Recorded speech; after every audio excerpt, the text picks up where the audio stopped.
दर्शन कराने जगत उत्पत्ती कशी मानतो. छांदोग्य उपनिषदामध्ये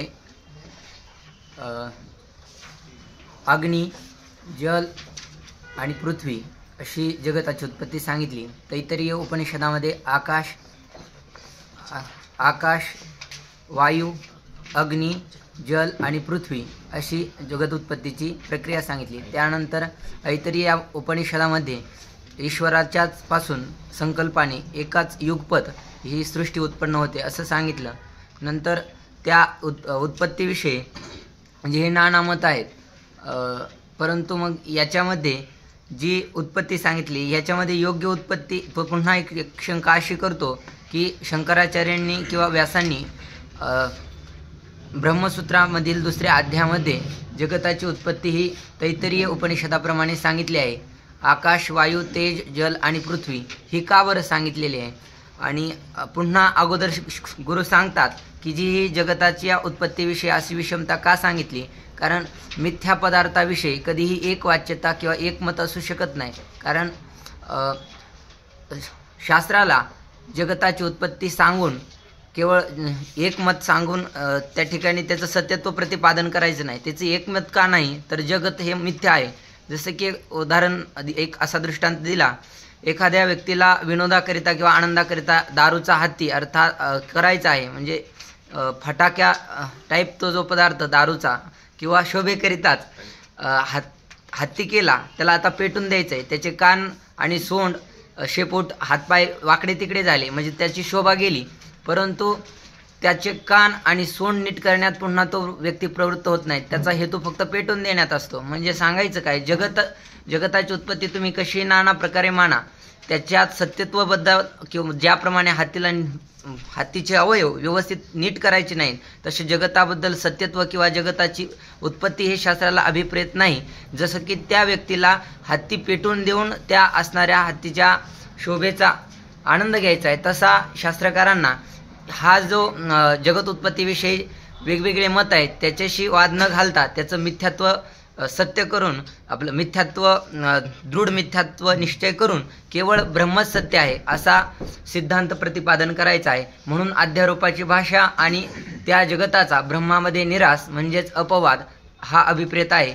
आणि मग शंकराचार्यांनी किंवा महर्षी व्यासांनी आकाश, वायू, तेज, जल आणि पृथ्वी असं क्रम सांगण्याचं एक कारण मंदबुद्धी अधिकाऱ्याला बुद्धिभेद होऊ नये. कारण त्याला शास्त्राचा खरा अभिप्रेत जर विचार अभिप्रेत नसेल, माहीत नसेल, तर तो उपनिषदांवरच शंका घेईल. एक उपनिषद असं सांगतं, एक उपनिषद असं सांगतं, म्हणजे उपनिषदामध्ये जर एक मत नाही तर यांचा उपयोग काय असा बुद्धिभेद होईल. म्हणून सगळ्याचा सार हा तैत्तिरीय उपनिषदामधून आकाश, वायू, तेज, जल आणि पृथ्वी असे क्रम त्या ठिकाणी सांगितला. तो पण लय चिंतनाकरिता सांगितला. अर्थात पृथ्वीचा लय हा जलामध्ये, जलाचा लय अग्नीमध्ये, अग्नीचा लय वायूमध्ये आणि वायूचा आकाशामध्ये. आणि आकाशाला जे कारण आहे, आकाश हे पंचमहाभूताचंच कार्य, म्हणजे पंचमहाभूत आहे, ते अविद्येचं मायेचंच कार्य आहे. त्याच्यामध्ये त्याचा लय करायचा आणि मायेचा लय का होत नाही, कारण ती मिथ्या आहे, अनिर्वचनीय आहे. म्हणून याच्यामध्ये मतभेद आहे. पुन्हा अशी शंका केली, मग असं जर असेल तर जगत कसं उत्पन्न होतं. जगत प्रतीतीला येतं, मग त्याची उत्पत्ती मानावी लागेल. मग उत्पन्न होतं, कोठे होतं आणि कसं होतं अशी पुन्हा तो शंका करतो. कोणीतरी करता मांडलाच पाहिजे. जर माया ही मिथ्या आहे ती मांडली नाही तर केवळ असंग अक्रिय आणि अविकारी जे ब्रह्म आहे त्याच्यापासून हे जग उत्पन्न होऊ शकत नाही. जसं की फोलपट काढलेलं एखादं बीज असेल किंवा शुद्ध प्रक्रिया करून घेतलेले तांदूळ असतील, त्यापासून पीक उत्पन्न होऊ शकत नाही. किंवा केवळ एका पुरुषाकडून पुढची आपत्ती उत्पन्न होऊ शकत नाही. त्याप्रमाणे असंग का आहे, तर ब्रह्माव्यतिरिक्त दुसरा पदार्थच नाही म्हणून ते असंग आहे. अक्रिय का आहे, तर ते व्यापक आहे, परिच्छिन्नामध्ये क्रिया होत असते. ब्रह्म हे अक्रिय यात असण्याचं कारण ते व्यापक आहे. अविकारी आहे याचं कारण त्याच्या ठिकाणी कोणताच विकार उत्पन्न होत नाही, म्हणजे प्रकृतीशी किंवा मायेशी त्याचा संबंध होऊ शकत नाही, म्हणून ते अविकारी आहे. मग असं जर असेल, अविकारी म्हणजे एक रस, ब्रह्म एकच आहे, एक रसच आहे, म्हणून त्याच्यात विकार उत्पन्न होऊ शकत नाही. तुमच्या गीतेमध्ये आहे ना, अविकारी होय पुरुषो आहे का श्लोक आहे ना दुसऱ्या अव्यक्तोयमचिन्त्योयम् अविकार्योयम् विकार्यम् इति उच्यते. ब्रह्म एकच आहे. नैनं चिन्तन्ति शस्त्राणि नैनं दहति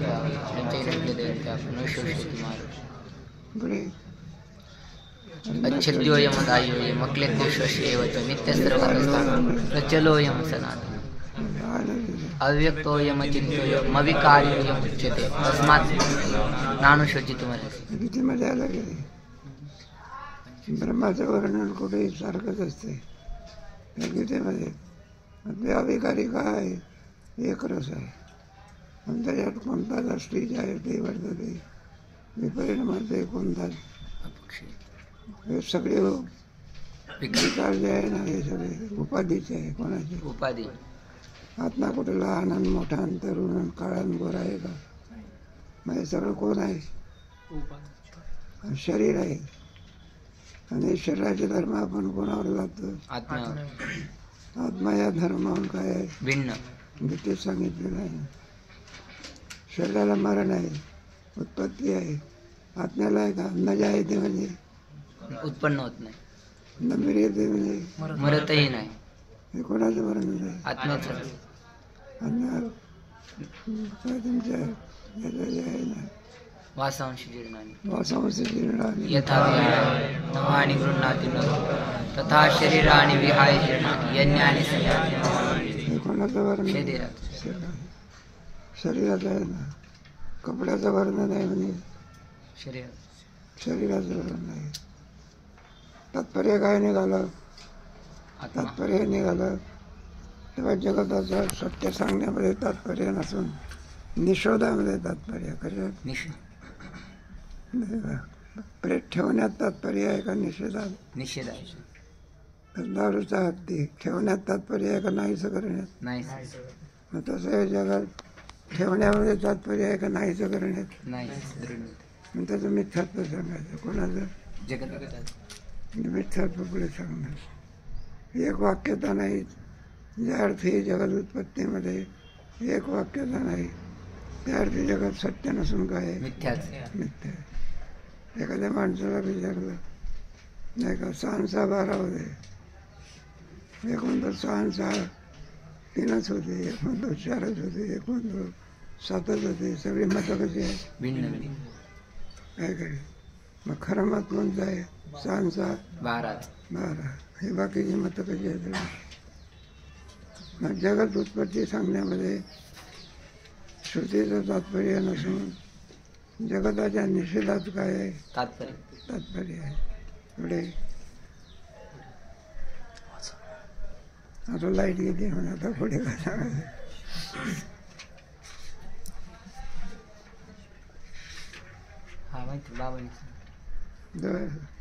तुमची परीक्षा कधी आहे? परवा.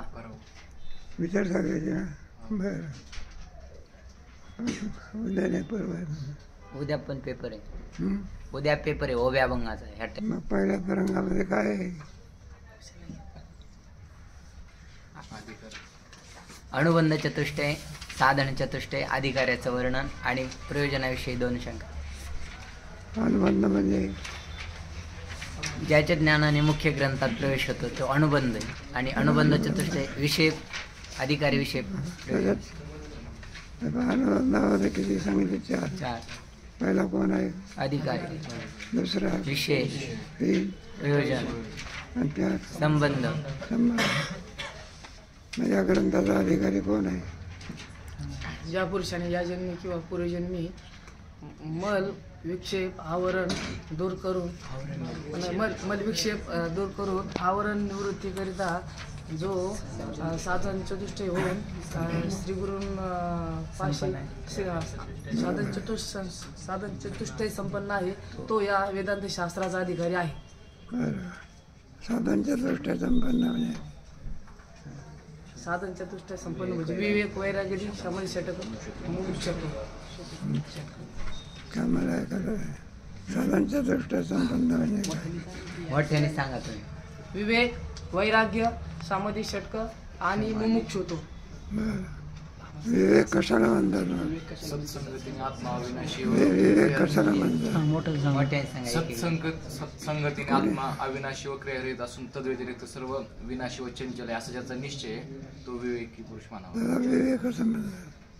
हा? वैराग्य. इहलोकापासून ब्रह्मलोकापर्यंत अनुकूल मानलेल्या भोगाच्या विषयी होणाऱ्या त्यागाच्या इच्छेस वैराग्य असं म्हणतात. वैराग्य, विवेक, वैराग्य. समाधी षटका म्हणजे 6 येतात. शम दम श्रद्धा उपरम. शमदम उपरम, समाधान आणि विवेक, वैराग्य, समाधी षटका. आणि मोक्ष म्हणजे जे मोक्षाच्या तीव्र अधिकाराचं. ब्रह्मप्राप्ती आणि संसार. पुढे या ग्रंथाचा विषय कोणता आहे? जीव ब्रह्म ऐक्य ज्ञान प्रमाणाने आणि युक्तीने प्रतिपादन करणे. या ग्रंथाचा काय आहे? विशेष अधिकारी. पुढे विशेष झालं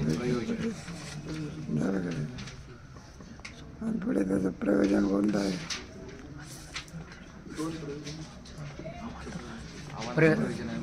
सांगा ना. मोक्ष आहे ना. प्रयोजन कोण आहे? मोक्ष हे पहा. सकल दुःखाची निवृत्ती प्राप्ती ते काय आहे? असं मोक्ष हेच प्रयोजन परम प्रयोजन. अवांतर प्रयोजन. जीव ब्रह्म ऐक्य ज्ञान हे कोणतं प्रयोजन आहे? अवांतर प्रयोजन. याला काय अवांतर प्रयोजन म्हटलं? सांग.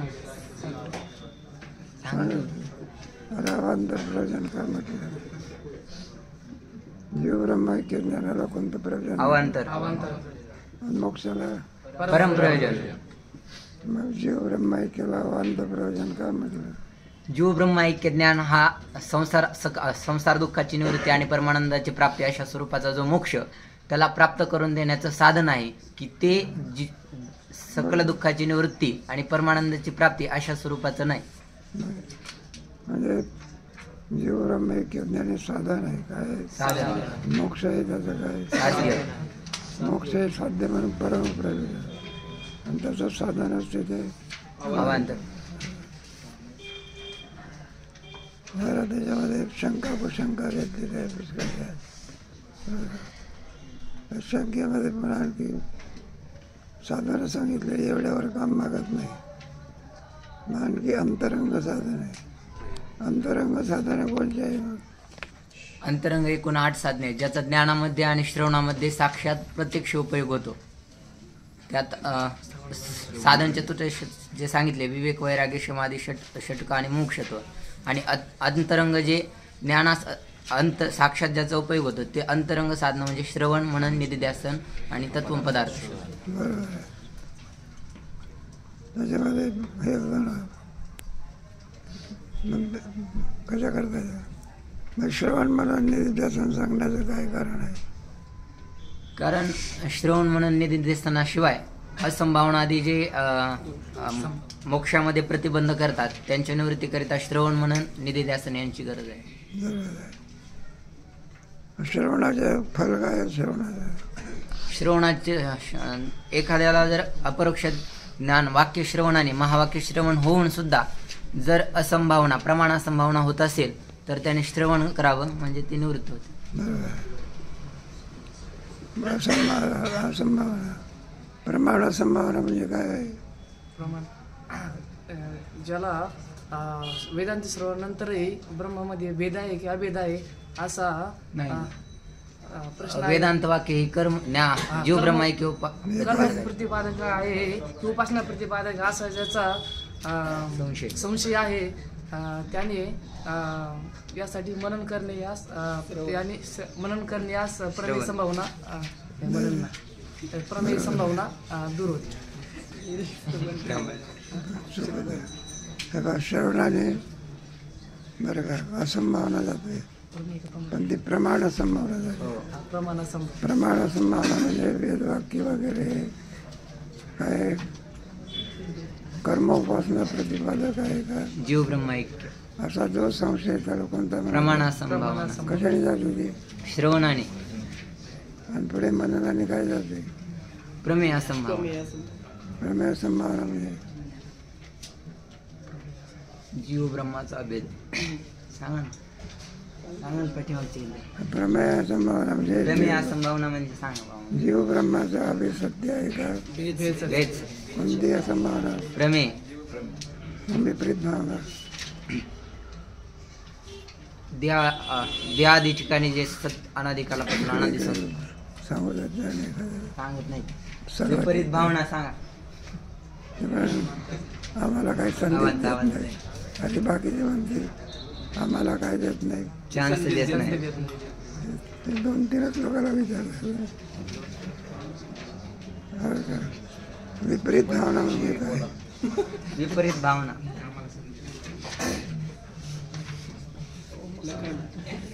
काय हरकत नाही सांगायचं. चुकलं तर चुकलं.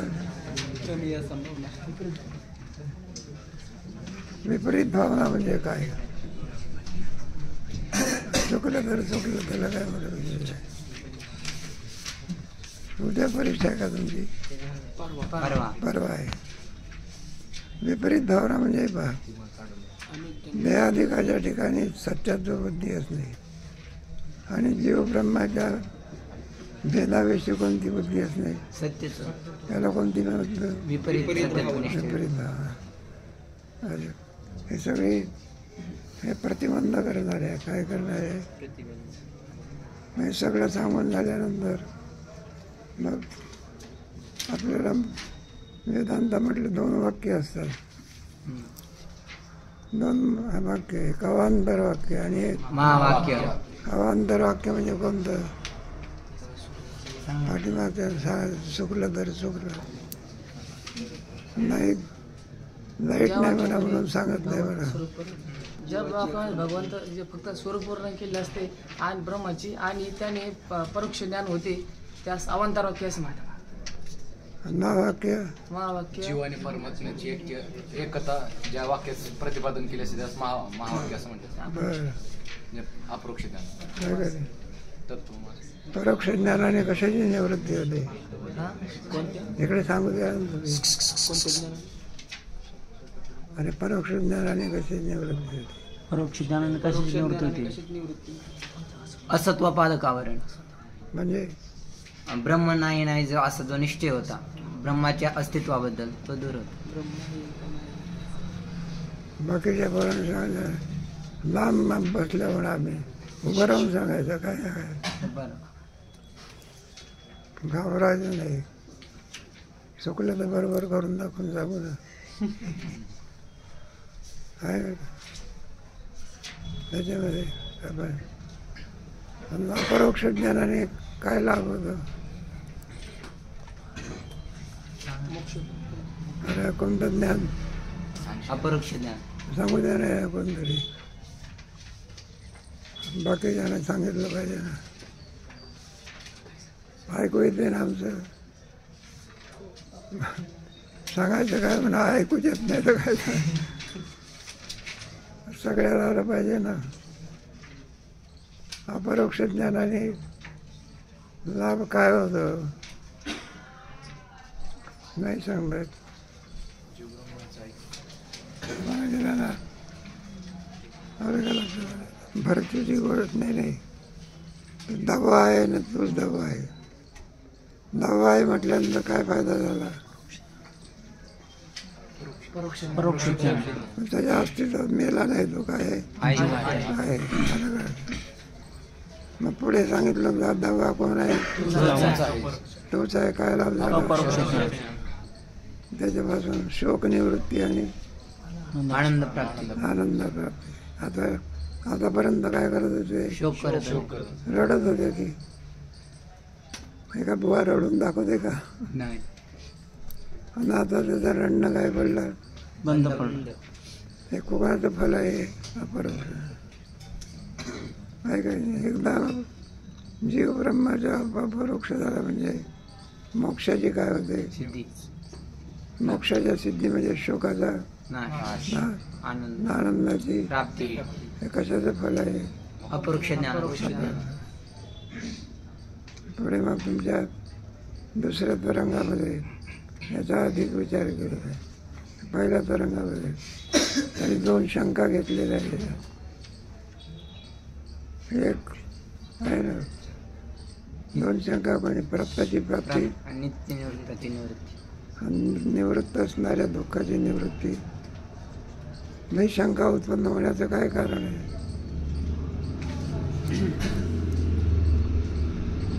नाही सांगता येत. ही शंका उत्पन्न होण्याचं कारण काय? प्रयोजनाचे म्हणजे फलाचे वर्णन करताना ग्रंथकार सांगतात की ग्रंथाचं प्रयोजन काय आहे, तर मोक्ष प्राप्त करणे हे ग्रंथाचं परमप्रयोजन आहे. मोक्षाचं स्वरूप असं आहे की कारणसह वर्तमान जगत निवृत्ती आणि ब्रह्मप्राप्ती असे 2 अंश मोक्षात आहेत. पण वेदवाक्य असे सांगतात जीवाचं स्वरूप कथन करताना की जीवाच्या ठिकाणी जगत निवृत्ती स्वतःसिद्ध जगत निवृत्ती आहे आणि ब्रह्मप्राप्त जीव हा परमानंद स्वरूप आहे. बरोबर. तर मग प्राप्ताची प्राप्ती आणि नित्य निवृत्ताची निवृत्ती कशी संभवनीय आहे? तुमचं वाक्य काय सांगतोय? जीवाचा आत्मा हे काय स्वरूप आहे, स्वरूप आहे आनंद, केम स्वरूप आहे? आनंद आनंद स्वरूप. आत्माच आनंद स्वरूप आहे. सर्वांना मान्य आहे की? सगळ्याला काय नाही का? जीवाचं स्वरूप आत्मा आहे. तो आत्माच किम स्वरूप आहे? आनंद स्वरूप आहे. अप्राप्त आहे का प्राप्त आहे? प्राप्त आहे. मग पुन्हा प्राप्ती करते. अप्राप्त वस्तूची काय संबंध आहे? प्राप्ती होऊ शकते. आणि आत्मा प्राप्त आहे का प्राप्त आहे? प्राप्तच आहे. जीवाचं काय आहे? तो स्वरूप आहे. मग प्राप्ताची प्राप्ती त्याचं काय उत्तर द्या? मध्यंतरी इकडे जाऊ द्या. सोपं आहे. अरे सगळ्याला आलं पाहिजे.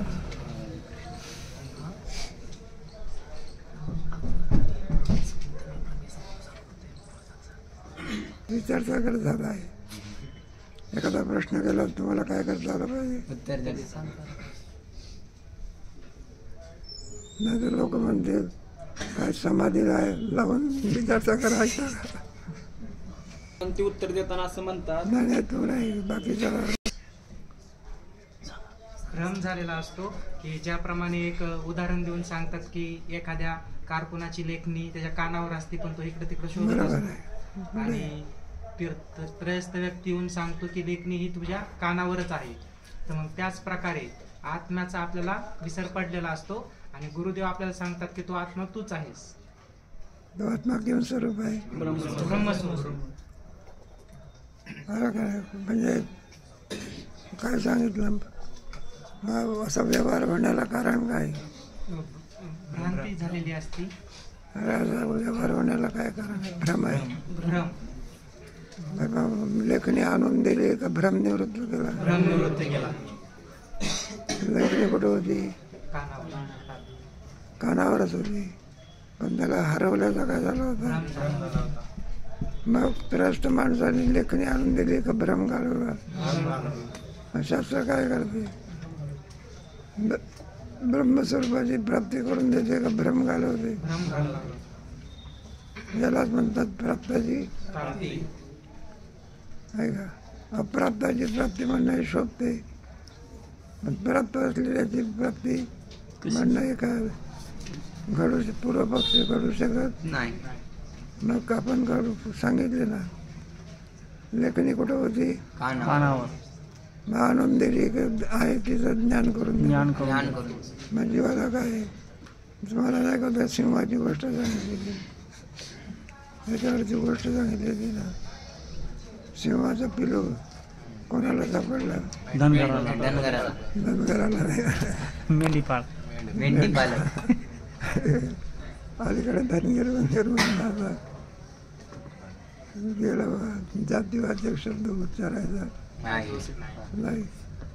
मग कोणता शब्द उच्चारायचा? मेंढीपालक. तिकडचा काळ आहे. नाही तर चुकून एखाद्या माणसाला काहीतरी म्हणलं तर केस होऊ शकते. काय होते? केस होते. कोणा तरी पोराने बारूड केलं होतं आणि ते बारूड करते वेळी मग काहीतरी खालच्या जातीचे काय वापरले शब्द. तिथं लोक बसले होते. आणि लगेच त्याने काय केली? अटक केली. मग त्याने केस केली. सोडवायला कोण आहे? आहे का ऐकायला भरपूर आहे, सोडवायला कोण आहे. जेलमध्ये जावं लागलं. तेव्हा अलीकडच्या काळामध्ये माझा मेंढपाळ होता, त्याने ते पिलू काय केलं घेऊन गेलं. आता मेंढ्यामध्ये त्याला काय केलं सांभाळला. ते आहे सिंह पण स्वतःला काय समजलं बरं का. मग दुसऱ्या सिंहाने पाहिलं, अरे म्हटलं तर आपल्या जातीचे आहे, त्याला खुशाल मेंढ्यामध्ये काय होतं चढते म्हणायला लागले. म्हणून मग त्याने काय केलं, उचलून बरोबर आणलं. त्याला विचारलं, म्हटलं तू कोण आहे? म्हणलं मेंढी आहे की. ह्याच्या मेंढ्या आहे ना म्हणायला लागले तिथे. हे माझे आई बाप आहेत. माझा याला मुळामध्ये 300 रुपये तो माझा तर सिंह या बुधावर आणायचा आहे. त्याला पुष्कळ सांगितलं तर म्हणलं मी कोण आहे? मेंढी. मग त्याला एका विहिरीवर तलावात त्याच्यात नुकाचं काय पडलं प्रतिबिंब.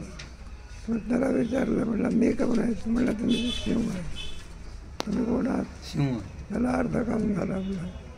मला मेंढी म्हणत नाही हे भाग्य आहे. परंतु आता त्याचा भ्रम घालवायचा आहे कोणाचा? पिल्लाचा. बरं म्हटलं तू कोण आहे? सिंह आहे. तर प्रतिबिंब पडले होते. काय पडले होते? प्रतिबिंब.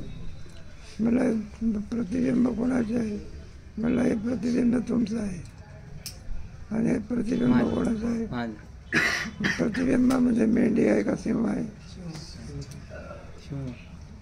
मला त्याला कळून चुकलं. हे बा म्हटलं मलाही सुद्धा हे केस आहे, पण असा पंजा आहे की हे मोठं जात काय असं सेफ्टी आहे की. आणि तुलाही सुद्धा काय आहे. बरोबर त्याला अस्तित्व पडलं.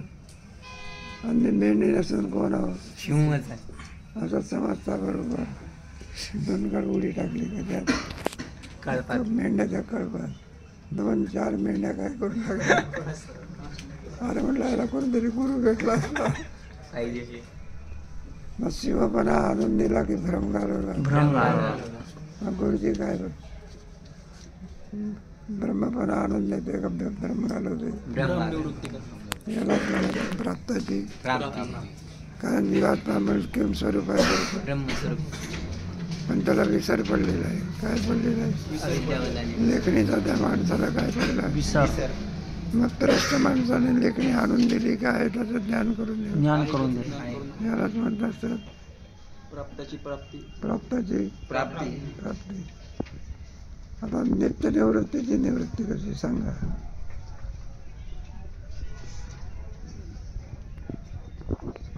नित्यनिवृत्ती आहे का? कोणाच्या ठिकाणी? आत्मस्वरूपाची ठिकाणी. दोरीच्या ठिकाणी सर्पाची काय आहे? नित्यनिवृत्ती आहे. मग नित्यनिवृत्तीची निवृत्ती कशी? शंका आहे ना तुमचं? काय शंका आहे ना? नित्यनिवृत्त असलेली आता दोरीवर जे सर्प खरोखर आहे का निवृत्त आहे? नित्यनिवृत्त. त्याची निवृत्ती शंका आहे. प्राप्ताची प्राप्ती कशी? आणि नित्यनिवृत्तीची निवृत्ती कशी सांगा की कोणी सांगा. ज्याप्रमाणे दोरीवर सर्प भासत असतो मंद अंधकारामुळे आणि तो सर्प नसतोच तिथं पण आपल्याला भासलेला असतो, त्याचप्रमाणे हे संसार जगत ब्रह्माच्या ठिकाणी नाहीच आहे, पण भ्रांतीमुळे आपल्याला दिसतं आणि तेच आपल्याला व्यवहार घडतो आणि निवृत्त केला जातो. बरोबर. दोरीवर सर्प कसा आहे? नित्यनिवृत्ती. कोणाच्या द्वारा निवृत्त होतो? काय अधिष्ठान ज्ञानाने अध्यस्त पदार्थाची काय निवृत्ती. यालाच म्हणा नित्य निवृत्ती. प्राप्ताची नित्य निवृत्तीची यालाच वेदांतात काय म्हणतात? मोक्ष. पहिला तरंग काय झाला? संपला नाही. एक पण आणखी एक शंका आहे की भावाभावरूप. नित्य निवृत्ती काय आहे? अभाव. प्राप्ताची प्राप्ती भावारूप मोक्ष झाला.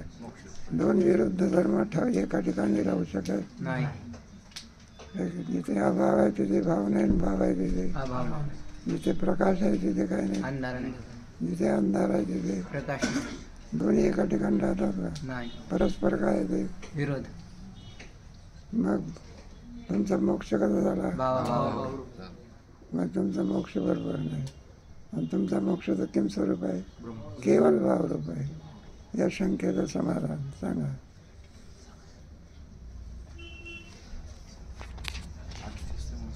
नाही सांगता. अरे पण दोरीच्या ठिकाणी सर्प आहे का? नाही. निवृत्त आहे का? नित्य निवृत्त आहे का निवृत्त करायचं आहे? असावा. मग काय करावं? मुळात आहेच का तो? नाही. मग त्याचं ज्ञान कोणी कशाचं झालं होते? अधिष्ठानाचं झालं. अधिष्ठानाच्या ज्ञान झाल्यानंतर आणि नित्य निवृत्त असलेल्या सर्पाची काय होते? निवृत्ती. तुमच्या पहिल्याच तरंगात आहे ना, आलं का लक्षात? दोरीवरती जो सर्प आहे तो काय खरोखरच आहे का निवृत्तच आहे? निवृत्तच आहे. आणि त्याची काय करायची आहे? म्हणजे खरोखर निवृत्त होत असते का अधिष्ठान रूप होते? अधिष्ठान रूपच होते. नाही का? मग निवृत्त होणारा पदार्थ किम स्वरूप असतो? अधिष्ठान रूप असते. हेच त्याची काय आहे? उत्तर. निवृत्ती. पहिला तरंग काय झाला? संपला. आता कोणता तरंग झाला? दुसरा. बरं, लाईट नाही, गाडी येणार आहे. बरं, दुसऱ्या तरंगाची शंका विचारा.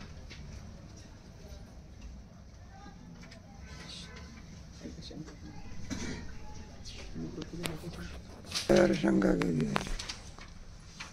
अधिकारावर शंका, विषयावर शंका, प्रयोजनावर काय शंका. तरंग संपला. अधिकारावर कोणती शंका केली?